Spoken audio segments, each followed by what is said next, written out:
और निवर्तमान प्रदेश के अध्यक्ष भाई सभाजीत सिंह जी, मंच पर आसीन पूर्वांचल प्रांत के अध्यक्ष भाई पवन तिवारी जी, भाई राजेश यादव जी, काशी प्रांत के अध्यक्ष भाई पवन तिवारी जी, मंच पर आसीन आज के कार्यक्रम की अध्यक्षता कर रहे हमारे जिला अध्यक्ष सूर्य नारायण सिंह जी, कार्यक्रम का संचालन कर रहे डॉक्टर अनुराग मिश्रा जी, जिन्होंने बहुत ही कुशलता के साथ आज के कार्यक्रम का संचालन किया। और ये ऐसे साथी हैं, अन्ना आंदोलन से लेके अब तक कंधे से कंधा मिलाकर हम सब लोगों के साथ चल रहे हैं और ऐसे ही निष्ठावान साथियों की बदौलत पार्टी आगे बढ़ रही है। अभी बहुत ही अच्छा उद्बोधन जिन्होंने यहाँ पे किया हमारे पंचायत प्रकोष्ठ के अध्यक्ष भाई विनय पटेल जी,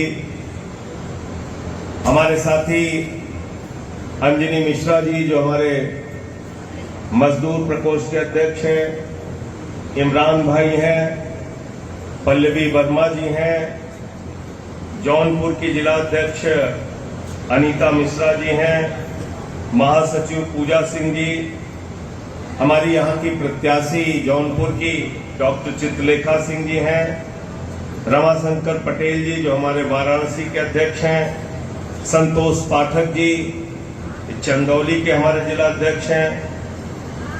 मैं जिन साथियों का इमरान भाई हैं हमारे, जिन साथियों का नाम छूट गया मैं उनसे सबसे, मनोज जी हमारे महासचिव हैं प्रांत के,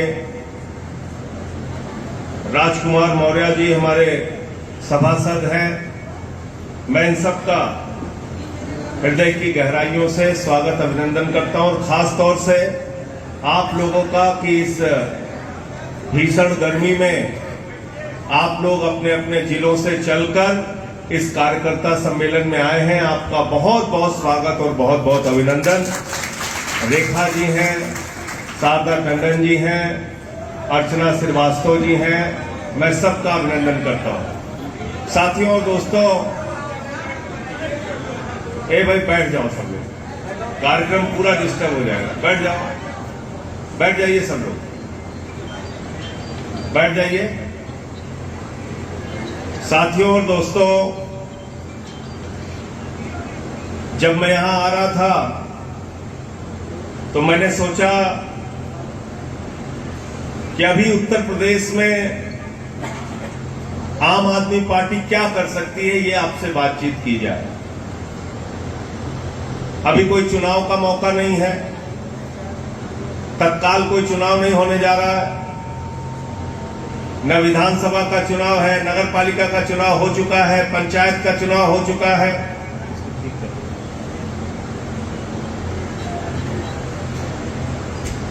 तो आपसे बातचीत क्या की जाए? तो अगर आप उत्तर प्रदेश की राजनीति को जानते और समझते हैं तो एक बात यहां पर बैठा हुआ हर कार्यकर्ता स्वीकार करेगा कि हमारे प्रदेश की राजनीति जाति और धर्म के जाल में जकड़ी हुई है। आम आदमी पार्टी के कार्यकर्ता की सबसे बड़ी जिम्मेदारी है जाति और धर्म के जाल से आम आदमी को निकालना। क्योंकि अगर जाति के नाम पर वोट पड़ेगा तो आम आदमी पार्टी को वोट नहीं पड़ेगा, अगर धर्म के नाम पर वोट पड़ेगा तो आम आदमी पार्टी को वोट नहीं पड़ेगा, अगर काम के नाम पर वोट पड़ेगा तो सिर्फ और सिर्फ झाड़ू पर वोट पड़ेगा, आम आदमी पार्टी को वोट पड़ेगा।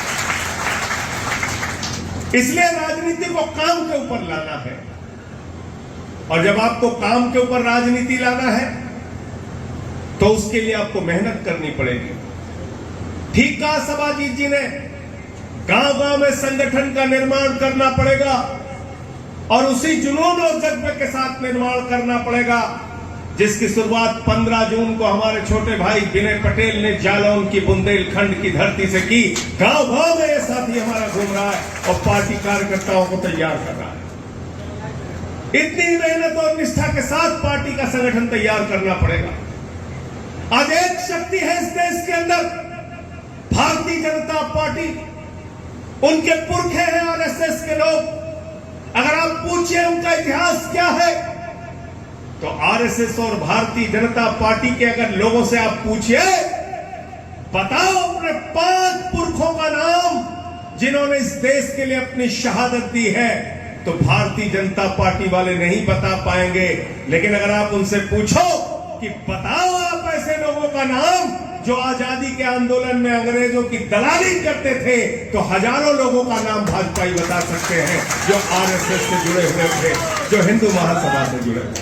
इंकलाब जिंदाबाद। तो एक तरफ वो लोग हैं जिन्होंने आजादी के आंदोलन को कुचलने का काम किया। 1942 में जब अंग्रेजों को भगाने का आंदोलन चल रहा था, राष्ट्रपिता महात्मा गांधी के नेतृत्व में अंग्रेजों भारत छोड़ो का आंदोलन चल रहा था, करो या मरो का आंदोलन चल रहा था। उस समय जिन्ना की पार्टी के साथ सरकार में अगर कोई बैठा हुआ था, तो 42 में बैठे हुए थे श्यामा प्रसाद मुखर्जी, जिन्होंने अंग्रेज गवर्नर को चिट्ठी लिख के कहा था इस आंदोलन को कुचल देना चाहिए, इस आंदोलन को खत्म कर देना चाहिए।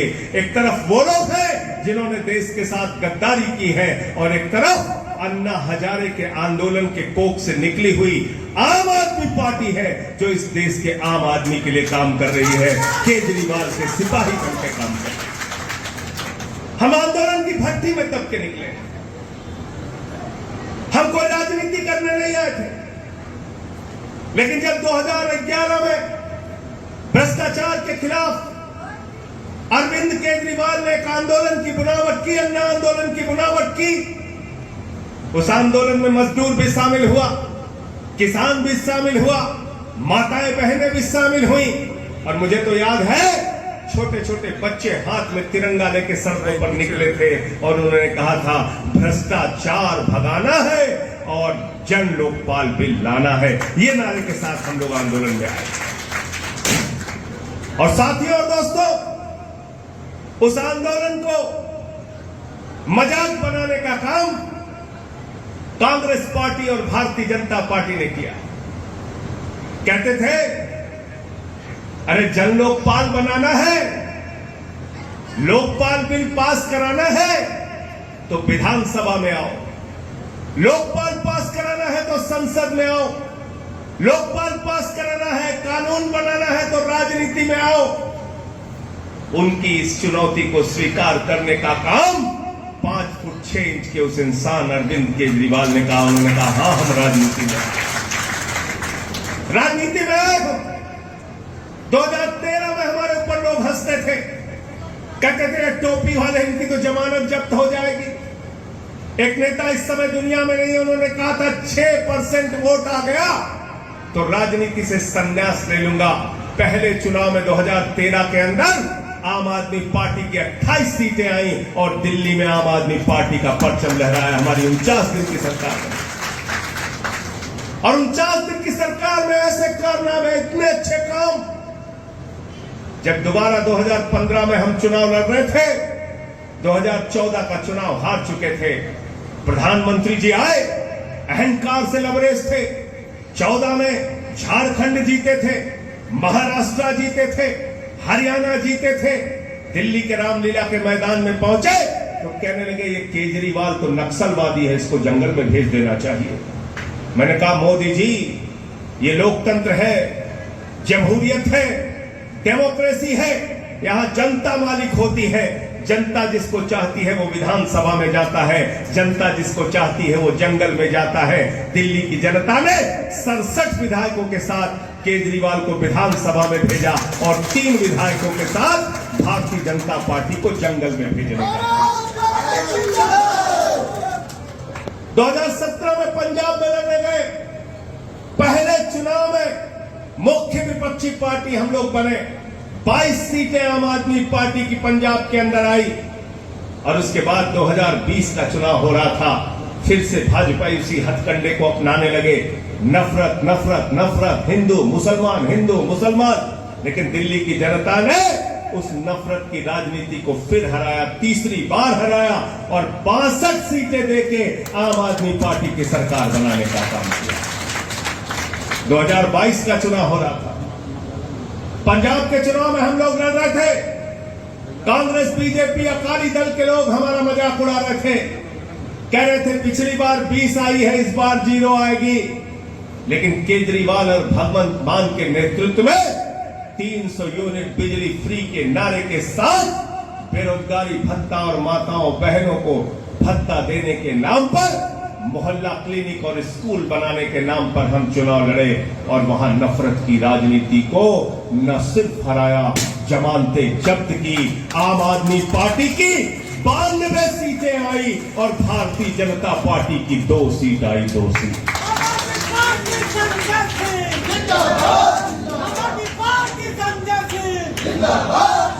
73 जगह पे पंजाब में भाजपा ही लड़े थे, 57 जगह पे जमानत जब्त हो गई। उत्तर प्रदेश में हम चुनाव लड़े, मैंने जैसे कहा जाति और धर्म के नाम पर यहां की राजनीति जकड़ी है। 2022 में हमें लोगों ने वोट नहीं दिया, कार्यकर्ता निराश हुए, उदासी आई मन में, लगा कि हमारी सारी सीटों पे जमानत जब्त हो गई, हम क्या करें। लेकिन चुनाव के बाद भी मैंने कार्यकर्ताओं से कहा था, उत्तर प्रदेश के एक साथी से कहा था, साथियों और दोस्तों, निराश होने की जरूरत नहीं है। जो जनादेश उत्तर प्रदेश की जनता ने दिया है उसको स्वीकार करो, जनता के बीच में काम करो, जनता तुमको परिणाम देगी। 1 साल तक हमारे कार्यकर्ताओं ने बिजली के मुद्दे पे, पानी के मुद्दे पे, शिक्षा के मुद्दे पे, स्कूल के मुद्दे पे, अस्पताल के मुद्दे पे संघर्ष करने का काम किया, संगठन का निर्माण किया, वार्डों में, शहरों में कमेटियां बनाई और नगर पालिका का चुनाव लड़े। उत्तर प्रदेश में झाड़ू चलने की शुरुआत हो गई। 10 चेयरमैन हमारे जीत के आए, 10 चेयरमैन नगर पालिका में जीत के आए, 150 हमारे पार्षद और सभासद जीत के आए। रामपुर में हम चुनाव जीते नगर पालिका का, जिस रामपुर में 3.5 लाख 4 लाख वोट पड़ता है, उस रामपुर की जनता ने आम आदमी पार्टी को जिताने का काम किया। आम आदमी पार्टी के 10 चेयरमैन, 150 सभासद पार्षद जीते। उत्तर प्रदेश के अंदर ये बहुत बड़ी शुरुआत है, आपकी बदौलत, आपकी मेहनत की बदौलत। और याद रखना, झाड़ू जब चलती है तो तिनका भी नहीं छोड़ती, पूरा का पूरा सफाया करती है, पूरा का पूरा। अभी तो शुरुआत हुई है, लेकिन आगे का जो सफर 27 का है, उस 27 के सफर के लिए कमर कस लेना, मेहनत करना, गांव-गांव में संगठन बनाना, शहरों में, वार्डों में संगठन बनाना, ब्लॉकों में, विधानसभाओं में जिला का संगठन बनाना, अपने प्रकोष्ठों के संगठन को मजबूत करना। और जब इस सारे संगठन नाप के बन जाएंगे तो भारतीय जनता पार्टी के झूठ पर आम आदमी पार्टी की ईमानदारी की झाड़ू चलेगी, झाड़ू। और ये झाड़ू राजनीति के गंदगी को साफ करने का काम करेगी। मैं पूरे विश्वास के साथ आपको कहना चाहता हूं, लोग उत्तर प्रदेश में भी उठ चुके हैं, बदलाव चाहते हैं, यहां की परिस्थितियों से परेशान हैं। आज उत्तर प्रदेश में शिक्षा की बात नहीं होती, पानी बिजली की बात नहीं होती, 10-10 घंटे शहरों में बिजली की कटौती हो रही है, गांव में ट्रांसफार्मर खराब है तो बनता नहीं है, स्कूल में हमारे बच्चों को नमक रोटी खाने के लिए दी जाती है। और उत्तर प्रदेश के अंदर बेरोजगारी का आलम यह है कि अभी कुछ दिन पहले प्रयागराज में एक नौजवान ने आत्महत्या कर ली, उसको नौकरी नसीब नहीं हो रही, किसान को उसके फसल का दाम नहीं मिल रहा, कर्ज के बोझ के तले वो आत्महत्या करने के लिए मजबूर है। आज उत्तर प्रदेश में आलम यह है कि 26,000 सरकारी स्कूल बंद हो चुके हैं। ये सरकारी स्कूल बंद क्यों हो रहे हैं? ये अस्पतालों में काम क्यों नहीं हो रहा? ये इसलिए काम नहीं हो रहा है कि जब चुनाव का मौका आता है, 4 साल 11 महीने हम इंसान रहते हैं, जैसे ही चुनाव आता है कोई ठाकुर हो जाता है, कोई ब्राह्मण हो जाता है, कोई यादव हो जाता है, कोई अगड़ा हो जाता है, कोई पिछड़ा हो जाता है, कोई दलित हो जाता है, कोई सवर्ण हो जाता है। आइए मिलकर इन सब दीवारों को गिराएं और हम कहें कि इस बार का चुनाव काम के नाम पर होगा। स्कूल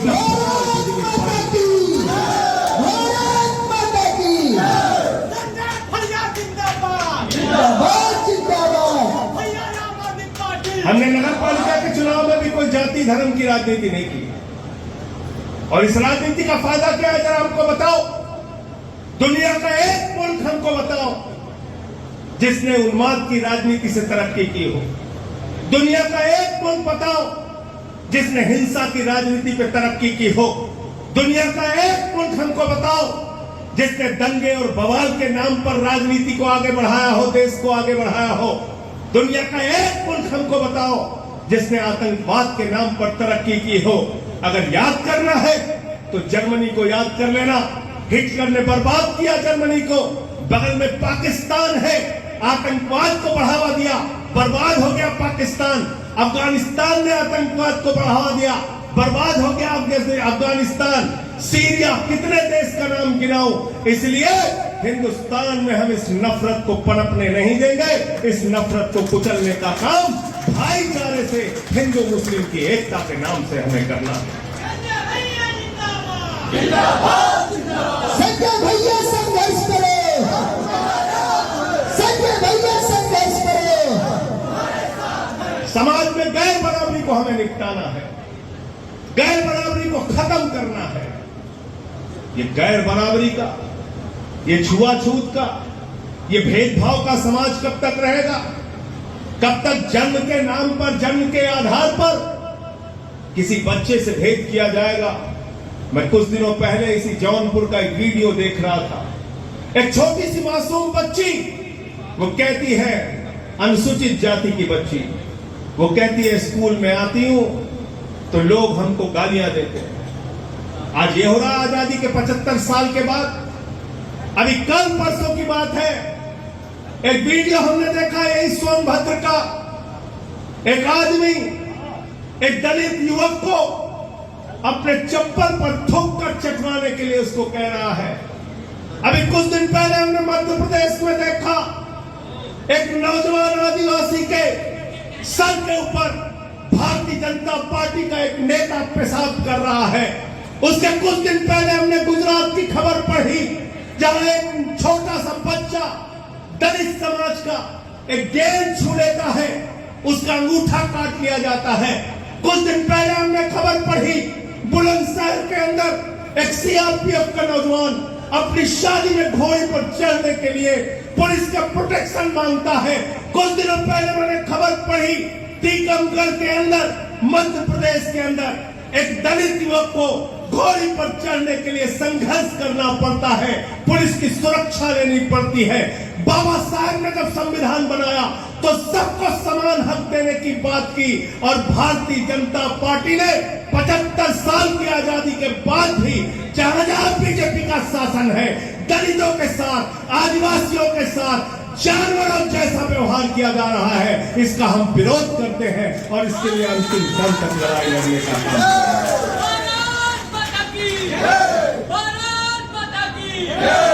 तुम यूसीसी की बात कर रहे हो, कहते हो देश में समान नागरिक कानून होना चाहिए। अरे समान नागरिक कानून की बात तब करना मोदी जी जब गुजरात में बच्चे का अंगूठा काटना बंद हो जाए। समान नागरिक कानून की बात तब करना शिवराज सिंह जब तुम्हारे प्रदेश में शमशान में दलित को अपना अंतिम संस्कार करने की इजाजत दी जाए और एक नौजवान को घोड़ी पर चढ़ने की इजाजत दी जाए। भाजपा ने तब समान नागरिक कानून की बात करना जब एक आदिवासी युवक पर पेशाब करने की हिम्मत कोई न करे और उसका मन, उसका हृदय कांप जाए जब वो ऐसा सोचे। समान नागरिक कानून की बात तब करना जब सोनभद्र में शर्मनाक घटना, जानवरों की तरह एक इंसान, उसके साथ व्यवहार किया जा रहा है, चप्पल पे थूक के चटवाया जा रहा है। ये सब घटनाएं जिस दिन बंद हो जाए तब समान नागरिक कानून की बात करना। ये समान नागरिक कानून हिंदुस्तान के आदिवासियों का हक छीनने की कोशिश है। ये समान नागरिक कानून हिंदुस्तान के सिखों का हक छीनने की कोशिश है। ये समान नागरिक कानून के नाम पर नॉर्थ ईस्ट स्टेट के 371 के तहत मिले हुए अधिकारों को छीनने की कोशिश है। अगर वास्तव में इस देश के अंदर समान नागरिक कानून बनाना चाहते हो मोदी जी, तो 9 साल तक तुम्हारी सरकार भांग खा के क्यों सो रही थी, इसका जवाब दो। क्यों नहीं याद आया समान नागरिकता का कानून तुम्हें 9 साल तक? और क्यों नहीं तुमने बातचीत की सभी समुदायों से, सभी धर्म के लोगों से, सभी जाति के लोगों से? तुमको इन कामों से मतलब नहीं है। भारतीय जनता पार्टी को शिक्षा से मतलब नहीं, भारतीय जनता पार्टी को बिजली से मतलब नहीं, भारतीय जनता पार्टी को पानी से मतलब नहीं, भारतीय जनता पार्टी को रोजगार से मतलब नहीं, भारतीय जनता पार्टी को किसान के फसल के दाम से मतलब नहीं, भारतीय जनता पार्टी को काला धन लाने से मतलब नहीं, भारतीय जनता पार्टी को आपकी जिंदगी में खुशहाली लाने से मतलब नहीं। भारतीय जनता पार्टी को एक ही चीज से मतलब है साथियों, झगड़ा, झगड़ा और झगड़ा।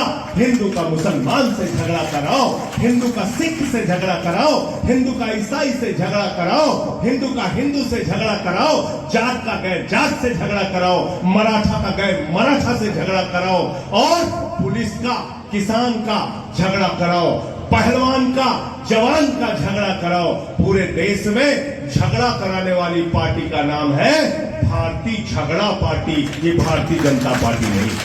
भारत माता की, भारत माता की।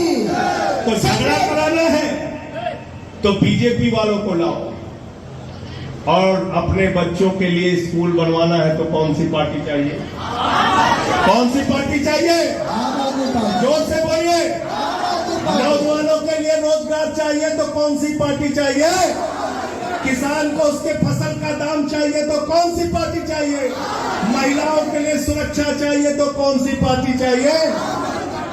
आम आदमी पार्टी। उत्तर प्रदेश में बाबा के राज में हाथरस कांड हुआ, मैं वहां गया था तो मेरे ऊपर हमला हुआ। उत्तर प्रदेश में ललितपुर के अंदर एक थाने में थानेदार ने एक महिला के साथ बलात्कार किया। उत्तर प्रदेश में जालौन में एक बेटी को सरेआम गोलियों से भून के मार दिया गया। उत्तर प्रदेश में आज महिलाएं सुरक्षित नहीं हैं, लेकिन चुनाव के मौके पर जब अमित शाह जी आते हैं तो कहते हैं कानून व्यवस्था बाबा जी ने इतनी अच्छी कर दी कि 16 साल की लड़की गहना लाद कर सड़क पर स्कूटी से घूम सकती है। मैंने कहा अमित शाह जी, यहाँ की महिलाओं और बेटियों की बात तो छोड़ो, अगर तुम भी गहना लाद के रात में 12 बजे निकल जाओगे तो क्या होगा तुम्हारे साथ पता नहीं चलेगा। निकल जाओ 12 बजे, अमित शाह से बोलो निकल जाए सड़क पे, पता चल जाएगा रात में 12 बजे गहना लाद के अगर बगैर सुरक्षा के चले जाए। तो इसलिए खोखली बात है, बड़ी बड़ी बात है। चुनाव आएगा तो स्कूल की बात नहीं करते, चुनाव आएगा तो अस्पताल की बात नहीं करते, चुनाव आएगा तो नौकरी देने की बात नहीं करते।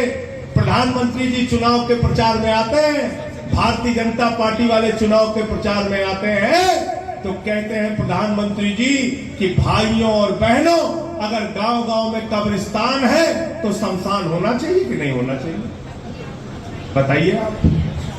केजरीवाल जाते हैं चुनाव प्रचार में तो कहते हैं गांव गांव में बिजली होनी चाहिए कि नहीं होनी चाहिए, स्कूल होना चाहिए कि नहीं होना चाहिए, अस्पताल होना चाहिए कि नहीं होना चाहिए। मोदी जी चुनाव प्रचार में जाते हैं तो कहते हैं भाइयों और बहनों, गांव गांव में शमशान होना चाहिए कि नहीं होना चाहिए?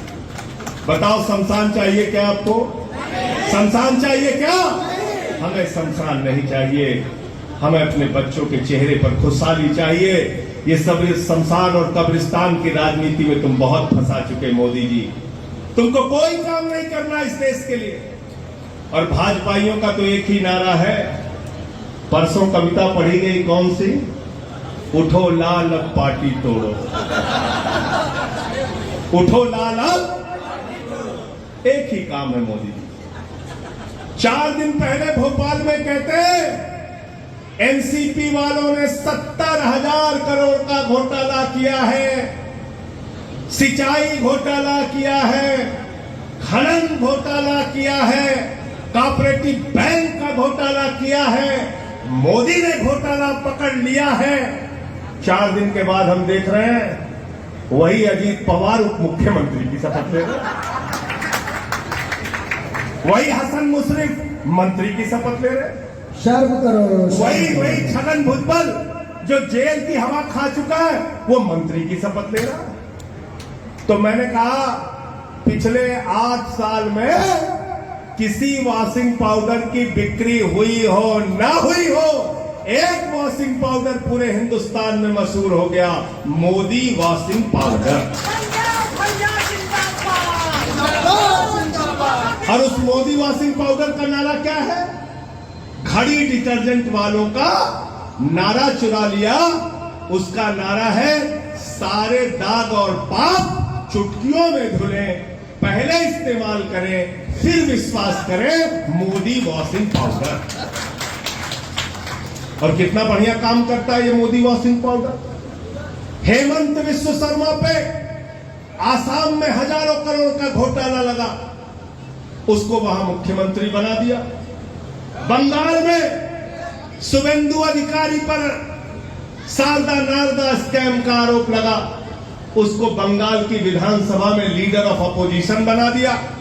मुकुल राय पर बंगाल में शारदा नारदा स्कैम का आरोप लगा, उसको अपनी पार्टी का राष्ट्रीय उपाध्यक्ष बना दिया।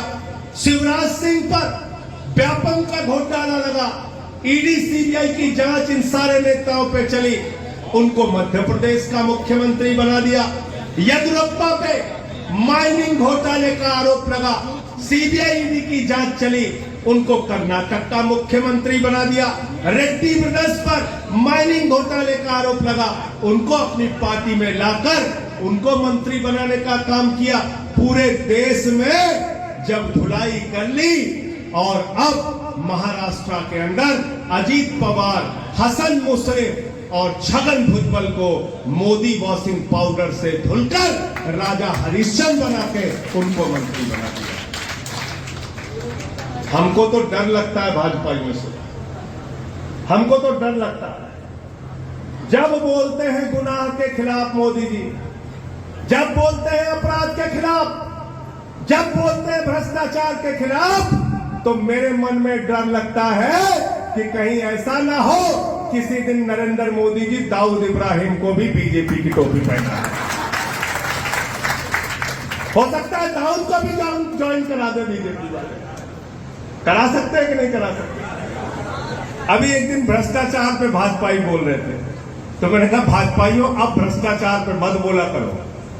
जिस छगन भुजबल की मुर्दाबाद लगा रहे थे उसको माला पहना रहे हो, जिस अजीत पवार की मुर्दाबाद लगा रहे थे उसको माला पहनवा रहे हो। तो अब मत बोला करो भ्रष्टाचार के खिलाफ। भ्रष्टाचार के खिलाफ भाजपाई बोलते हैं तो ऐसा लगता है ओसामा बिन लादेन अहिंसा पे उपदेश दे रहा है, अहिंसा पे उपदेश दे रहा है। ओसामा बिन लादेन अहिंसा पे भाषण दे रहा है। ये सबसे बेईमान पार्टी है भारतीय जनता पार्टी। हिंदुस्तान ही नहीं पूरी दुनिया की सबसे महाभ्रष्ट पार्टी है, पूरे देश में भ्रष्टाचार करते हैं। इस बात को गांव-गांव में पहुंचाने का काम कीजिए। जितनी बात और जितना उदाहरण मैंने दिया है लोगों तक पहुंचाइए और मोदी की सच्चाई बताने का काम कीजिए। तैयार है इसके लिए? तैयार है? और क्या करते हैं? कहते हैं भारत माता की जय। तो मैंने तो एक दिन भाजपाइयों से कहा, मैंने कहा भाजपाइयों जब तुम जोर से लगाते हो भारत माता की जय तो मैं डर जाता हूं कहीं रेल बिकने वाली है। ये इनका राष्ट्रवाद। कहते भारत माता की जय, हम भारत की रेल बेचेंगे, भारत माता की जय, हम भारत की सेल बेचेंगे, भारत माता की जय, हम कोल इंडिया बेचेंगे, बीपीसीएल बेचेंगे, एलआईसी बेचेंगे, बैंक बेचेंगे, सड़क बेचेंगे, स्टील बेचेंगे, सीमेंट बेचेंगे, पूरा हिंदुस्तान बेचेंगे। 6.5 लाख करोड़ की संपत्ति बेचने का काम मोदी सरकार ने किया। ये राष्ट्रवादी लोग नहीं है, ये राष्ट्र को बेचने वाले लोग हैं। अरे भारत माता की जय तो तब होगी जब इस देश की संपत्तियां बढ़ेंगी, भारत माता के स्कूल बढ़ेंगे, भारत माता के अस्पताल बढ़ेंगे, भारत माता की सड़कें अच्छी होंगी, हिंदुस्तान चमकेगा, तब भारत माता की जय होगी। भारत माता की संपत्तियों को बेचकर भारत माता की जय नहीं होगी। वो लोग सपूत कहलाते हैं जो माँ बाप की संपत्ति को बढ़ाते हैं, वो कपूत कहलाते हैं जो भारत की संपत्ति को बेचने का काम करते हैं।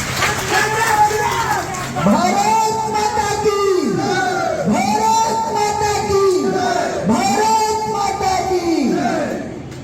और एक कपूत सरकार इस देश के अंदर चल रही है और इनका कोई सिद्धांत, कोई उसूल नहीं है।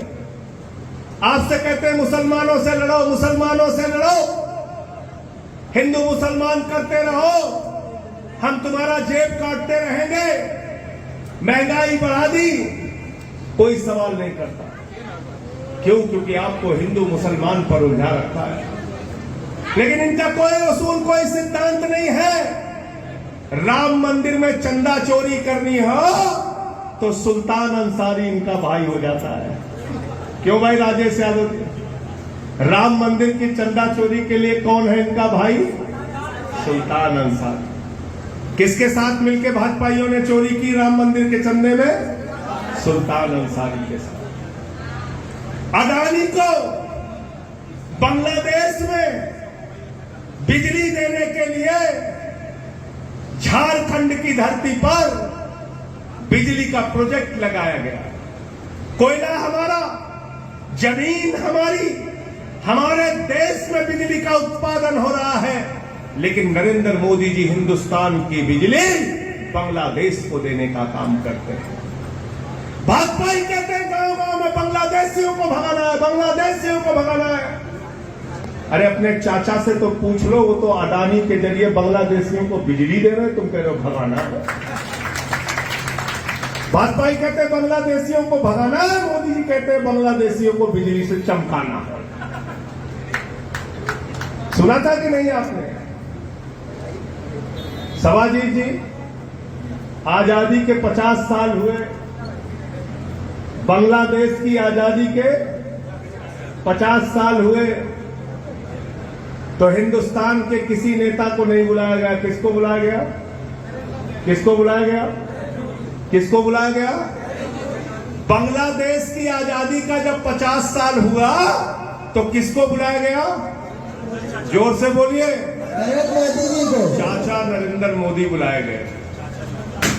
तो बांग्लादेश में जब मोदी जी गए तो वहां पर कहने लगे, मैं बांग्लादेश की आजादी का योद्धा हूं। जब आपकी लड़ाई चल रही थी तो हमने भी आजादी में हिस्सा लिया। कहा था कि नहीं कहा था भाई? गलत तो नहीं बोल रहा हूं, झूठ तो नहीं बोल रहा हूं। तो जो प्रधानमंत्री बांग्लादेश को आजादी दिलाने के लिए लड़ा है, उसके लोग कहते हैं बांग्लादेशी घुसपैठियों को भगाना। ये दोहरा चरित्र है बीजेपी का। कहते हैं पाकिस्तान से डरो, पाकिस्तान से डरो। अरे भाजपाइयों, 94 साल तक हाफ पैंट पहन के घूम रहे थे, तुम डरो, हमें डर नहीं लगता भैया। हम पाकिस्तान से नहीं डरते, तुमको डरना है डरो, अपना घर बंद कर करके रहो। हम पाकिस्तान से डरने वाले लोग नहीं हैं। हमसे कहते हैं पाकिस्तान से लड़ो और वहां जाके नवाज शरीफ को खूब जोर से पकड़ के गले लगाते हैं, बर्थडे का केक काटते। ये है इनका दोहरा चरित्र, ये है इनका दोहरा चरित्र। इसलिए मैं आपसे हाथ जोड़कर कहना चाहता हूं, इनके नकली नारों में मत फंसो। इनके नकली नारों से कुछ हासिल होने वाला नहीं है। और किस हिंदू धर्म की बात करते हैं ये लोग? हिंदू धर्म कहता है वसुदेव कुटुंबकम, पूरा विश्व हमारा परिवार है। हिंदू धर्म कहता है किसी से भेद मत करो, प्यार से रहो। रामचरितमानस की चौपाई कहती है सब नर करहि परस्पर प्रीति, सारे लोग आपस में प्यार से रहें। यह है हिंदू धर्म। हिंदू धर्म लड़ाने का धर्म नहीं, हिंदू धर्म झगड़ा कराने का धर्म नहीं है। इसलिए हिंदू धर्म के नाम पर जो लोग झगड़ा कराने का काम करते हैं, वो आपके पीठ में छुरा मारने का काम कर रहे हैं और आपके लूटने की तैयारी कर रहे हैं। और अंत में एक ही बात कह के अपनी बात को खत्म करूंगा। अपने बच्चों की ओर ध्यान दो, उनके भविष्य की ओर ध्यान दो, उत्तर प्रदेश की ओर ध्यान दो, किसान की ओर ध्यान दो, क्योंकि आज मोदी जी परिवारवाद के खिलाफ बोलते हैं। परिवारवाद अच्छी चीज नहीं है, लेकिन नरेंद्र मोदी का पहले परिवार नियोजन का नारा था हम दो हमारे दो। मोदी जी का नारा है हम एक हमारे एक। आकाश में चले जाओ, जहाज अडानी का, जमीन पर आ जाओ, एयरपोर्ट अडानी का, समुद्र में चले जाओ, सीपोर्ट अडानी का, पाताल में चले जाओ, कोयला अडानी का, गैस अडानी का, सड़क अडानी का, बिजली अडानी का, पानी अडानी का, स्टील अडानी का, सीमेंट अडानी का, पूरा हिंदुस्तान।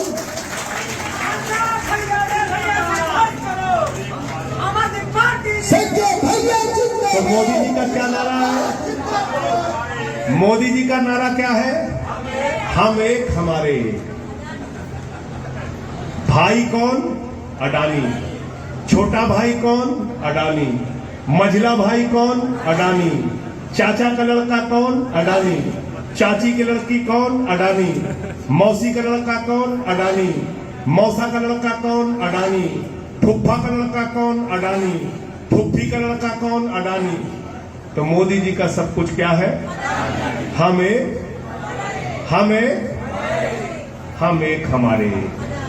पूरा हिंदुस्तान उसी आदमी को दे दिया। 2.5 लाख करोड़ का कर्जा दिया उसको, 2.5 लाख करोड़ रुपए का कर्जा। चंद पूंजीपतियों का 11 लाख करोड़ रुपए माफ करने का काम नरेंद्र मोदी की सरकार ने किया। आपके बच्चे के लिए स्कूल नहीं, अस्पताल नहीं, बिजली नहीं, पानी नहीं, सड़कें नहीं, अस्पताल नहीं, आपके लिए तरक्की नहीं, खुशहाली नहीं, किसान के लिए उसके फसल का दाम नहीं, लेकिन अपने भाई अडानी के लिए पूरा हिंदुस्तान नीलाम करने का काम मोदी जी कर रहे हैं। इसलिए ममीरे का सुरमा जो बिकता है बरेली में, उसमें लिखा रहता है नक्कालों से, नक्कालों से, नक्कालों से। तो भारतीय राजनीति के ऐसे नक्काल लोग हैं ये, इनसे सावधान हो जाना। संजय भैया जिंदाबाद। ये बहुरूपिया लोग हैं। कई